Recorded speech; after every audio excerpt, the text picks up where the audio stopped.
Chapter 17. The Furies. Furor Teutonicus. Who, asks Tacitus rhetorically, would trade Asia or Africa for Germany? A region hideous and rude under a rigorous climate, dismal to behold or cultivate. The German answer is obvious. The Germans. It's the wrong answer, of course. Other people still live in ruder regions without getting into trouble. But for purposes of nationalist romanticism, the German answer will serve. Romanticism is the stuff of which men's dreams are made. National Socialism was a piece of this stuff, cut not from imminent villainy, congenital criminality, but from the dream of freedom from unbearable conditions which have got to be borne. Since these conditions were more unbearable in Germany than anywhere else, who but the Germans should undertake self-sacrificially to free the human race from the human condition? In their dream, my friends turned, regretfully, all the way from the Christian obligation to one's fellow men, with whom, through God, one identifies oneself, real men in a real world, feeble, fitful men, to the altogether transcendent obligation, much heavier than that which the cross imposes, to produce man the imagined, man like God, man who once was, German man. We must remember that racial perfection was the only means, to be sure, to moral perfection.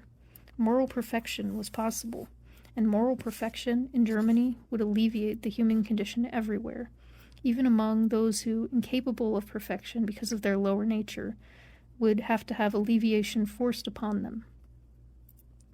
7 of my 10 Nazi friends had heard the joke.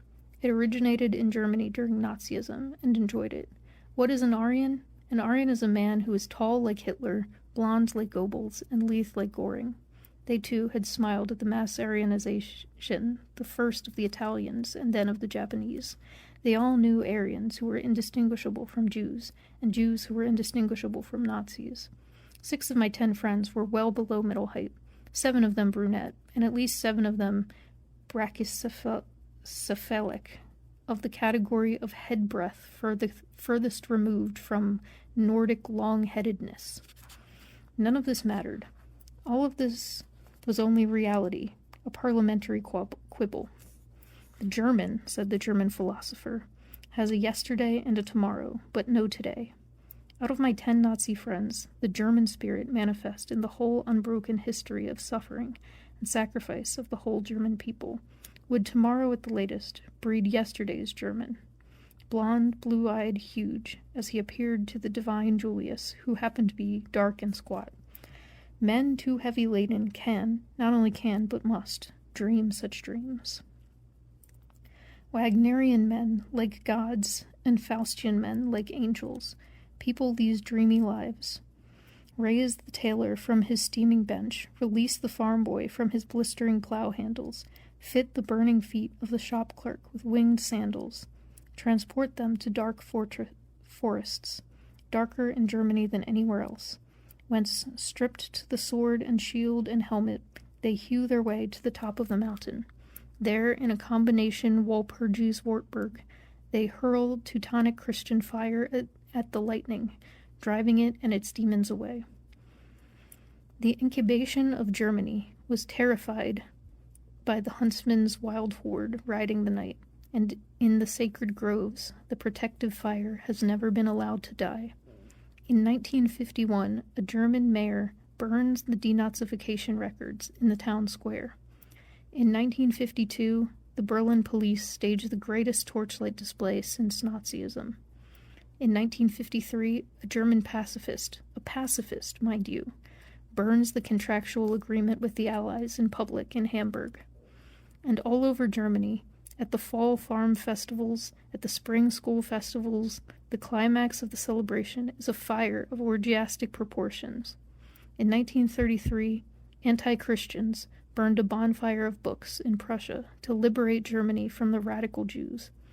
In 1817, the Christians burned a bonfire of books in Saxe-Weimar to liberate Germany from the reactionary Prussians. On the night of June 29, 1934, Adolf Hitler burned his bridges behind him. The decision was made on the terrace of a hotel at Godesberg on the Rhine.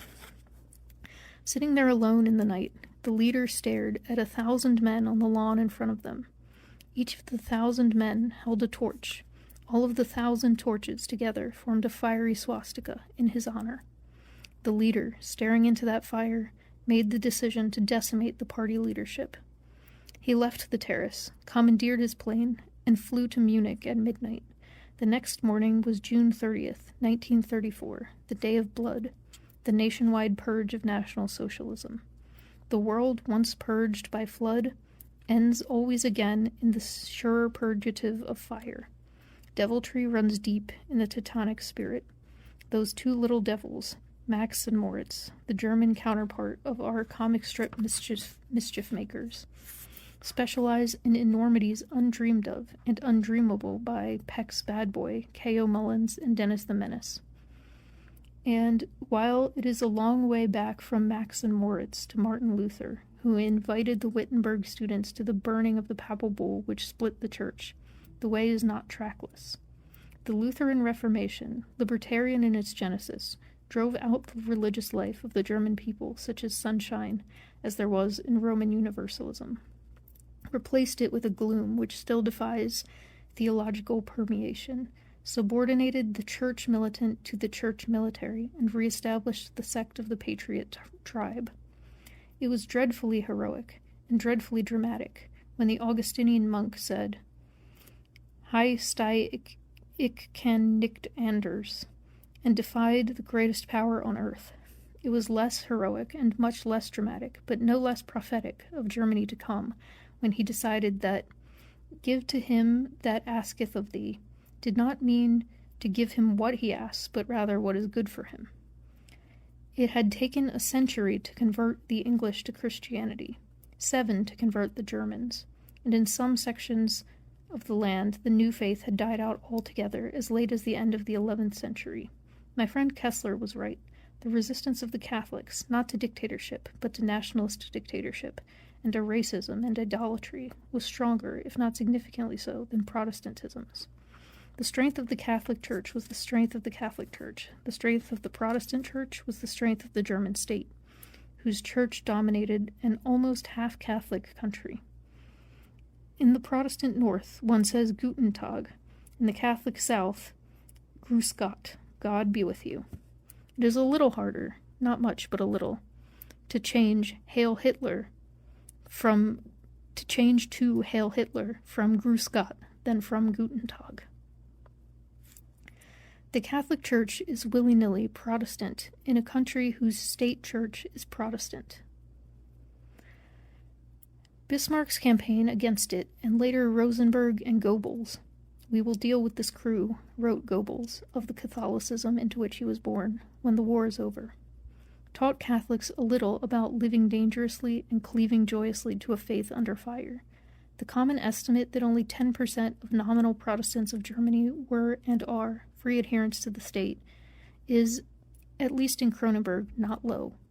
Kronenberg had been 100% Catholic until the Prince of Hesse, embracing Protestantism in 1521, suppressed the Catholic worship, from which instant Kronenberg had been 100% Protestant. Under the American occupation, after 1945, the Nazis' Sunday morning paganism was replaced in the same theater by popular movies during church hours, and without any Protestant protest. This dark church of Luther, born not of bread and wine, but of blood and iron, so remote from the universal surrender and the universal embrace in which the parent church was born, if not bred, even in Luther's lifetime, lost its libertarian impulses and has never been able to release the little people of Germany from the demonological terrors of the dark. They cannot resist the torchbearer who, with his torch, turns the black into day.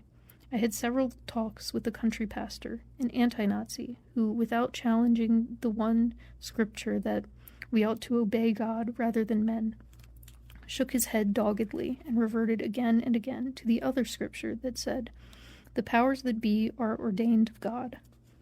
His 3 oldest sons had been killed in the German army invasion of Russia. "He will never," he said in tears, "let them take his last son, Kurt, but I'm afraid he will." So the tree of Christ, freely planted in the fulfillment of perfect freedom, grows weak and dry beside the oak of Odin. But it grows. Believers and unbelievers and agnostics, big men and little, weak men and strong, good men and bad, left with me the conviction that there was one thing that would have made Nazism even worse than it was: the non-existence of the Christian church. Taylor Schwenke may not have known what Christianity was. He may not have been a Christian. He may not have wanted to be. But he could not bear to look in the mirror and say, "I am not a Christian." As long as he could not, there was one way left to his heart, however hard or near hopeless, that would have been closed had there been no Christian church to claim him. He was, he assured me, very religious always, adding as he always did when he spoke of any of the virtues, our whole family, always. As evidence of his religiosity, he taught me the hymns that his confirmation class had sung 60 years before. "I will love thee, my Almighty," at the beginning of the confirmation, and "Take thou my hands" at the end. For a 71-year-old man who was almost fatally wounded in one war and served 3 years in prison after another, his baritone was remarkably beautiful. It was like this, he said. The new National Socialist faith believed in God, but not in the divinity of Christ. That's the simplest way to put it. I thanked him for putting it simply, and he went on. We little people didn't know whether or not to believe it. Is it right or isn't it? We asked ourselves. After 1,000 years of very religious Christianity. One believed one way, one another. It wasn't ever decided. Perhaps, if the war had been won, it would have been decided finally. By whom? By the men on top. But they didn't seem to have decided yet themselves. A man didn't know what to think. This very religious old brute was the only one of my 9 Protestant friends who left the church. But he did not turn to the pagan faith movement, nor did he apostatize for religious reasons at all. It seems that in 1934, a fine young SA man wanted to be married. He had to be, the tailor's wife interrupted, and told the pastor that he wanted to be married in his fine SA uniform. The pastor refused, so Taylor Schwenke, now Sturmfuhrer Schwenke, wrote to the pastor that the young man did not have enough money to buy a suit. Did he? I said. No, said Schwenke. Maybe not, said Mother Schwenke. The pastor then agreed to the uniform. After the regular service, on the appointed Sunday, Schwenke led his storm troop, all of them in uniform, into the gallery of the church. When the pastor, who had gone into the sacristy, came out and saw the stormtroopers, he stood in front of the altar and the waiting couple, and said to the congregation, "What kind of business is this?" Then he performed the ceremony in brief and unfriendly fashion, and when it was over and Schwenke tried to speak with him, he turned away. The district party office, having heard of the incident, suggested that the tailor apologize to the pastor, but he refused. Then the case reached the district church council, and the chief pastor summoned the tailor and suggested that he apologize. He didn't say I had to, so I didn't, but I was disgusted by the whole thing and resigned my church membership. That's the way I am.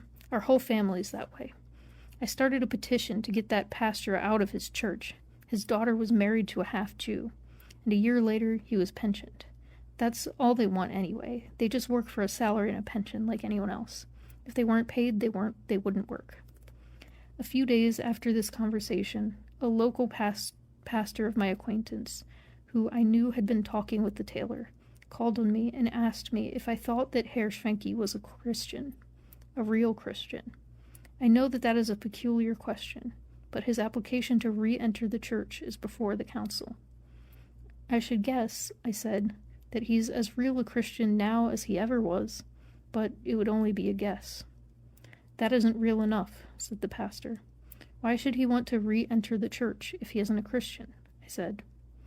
Most probably, said the pastor, a bright young man, to have the church carry his Überfracht, his excess baggage, for him. Isn't that what the church is for? I said, just as brightly. Ah, yes, said the bright young pastor, who had recently been to America. But there's so much Überfracht in Germany. We Germans seem to be born with it. And he handed me an American cigar.